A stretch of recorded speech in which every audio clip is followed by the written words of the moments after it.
listen to me right now. If you are with somebody who is not supportive of you and your goals and your dreams and things that you want to accomplish in life, what are you doing? Why are you allowing somebody to influence you to downgrade yourself? Like, why are you allowing somebody to convince you to be mediocre in life? If you feel deep inside that you have more inside of you, like you want more out of life, you're tired of living paycheck to paycheck, or you're tired of working for somebody, or you're tired of the way that your life is, I don't care what it looks like.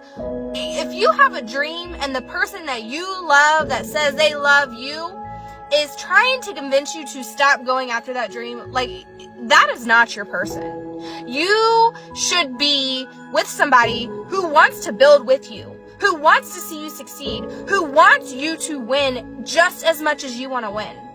So if you're one of those people who is in a relationship or has a whole husband who like tells you, no, you can't do that, or like, that's dumb, or no, like, absolutely no, there's no way that you could, like, what? I don't understand how you even live like that. You don't understand how much you're holding yourself back by allowing this person to influence you to do that.